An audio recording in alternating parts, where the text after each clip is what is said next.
doing. It's gonna be about Snoop Dogg. He owns Death Row Records. He purchased it, and then he's also facing a sexual assault charge. It's kind of like one thing or the other, but I don't think it's gonna stick. It'll be settled out of court.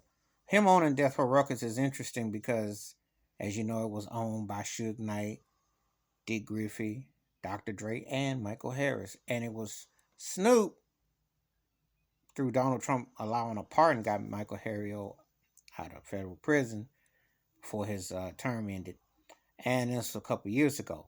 So anyway, the big question is, will Snoop own the masters? That's another club subject. Tupac's masters were sold to Jay Z's Rock Nation. So, but anyway, it's a whole different situation. But it's always about black ownership and having the right to your stuff. Even though I don't know if you can ever go back to the way things were because that was a whole different time 30 years ago. But it's good that he'll have some say. The sexual assault charge, it's not a charge, it's a settlement. That's what people do today. They don't even really hardly go to court. They just get that. They go to get the bag because criminal cases is kind of hard to prove with court. Snoop to me is untouchable because he's on the Hollywood Plantation, just like Dre is. And when I say this, I'm not dissing them as their music. However, you know that if you can put a survivor on somebody, you could definitely put a survivor on Snoop. I mean, Snoop he been charged with almost everything or had something that come through. And you keep wondering how does he beat all this and all that.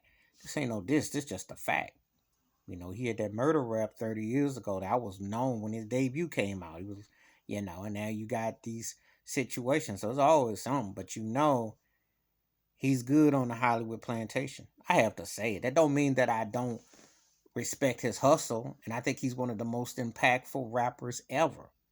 However, I got to call it the way my eyes see it. Hollywood Plantation, you can't get but so many chances and be black out there without you being good with them. With I'm just calling it like I see it.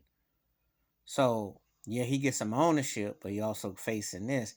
But the NFL don't care. They not gonna care. I already did my video about that plantation to the NFL because he's not a threat, and he's middle America.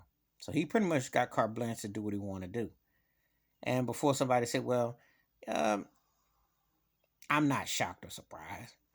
There ain't nothing new under the sun with Snoop, you know.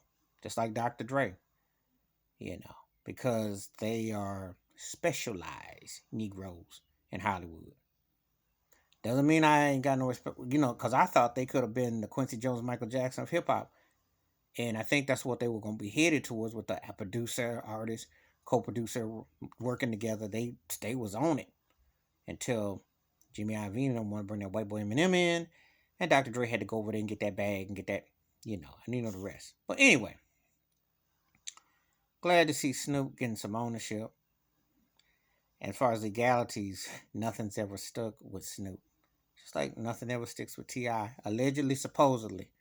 But you do the math and you do the following of some of these rappers. Because I'm going to say it's supposedly allegedly, because that's how I feel. They always seem to slide through. Money talk. And they stay with the bag for the massa. And I don't call it no other way. Because I seen some stuff and I go, okay, they ain't good with the right folks. With the right folks. You could say right or you could use that W word. But they end because things go a certain way. Not for the ordinary brother, ordinary sister, but they end good. And they know how to, you know. Anyway, that's my thoughts and takes about Snoop. On the one hand, getting Death Row Records back. On the other hand, following facing a lawsuit, civil suit. But nothing sticks because he's good on the plantation. Please hit like, that, subscribe, welcome thoughts and comments, and I do respond. Thank you. Wash your hands, keep your mind clear, watch out for one another, and these things are a mixed bag. I'm gonna leave it at that. I'm out.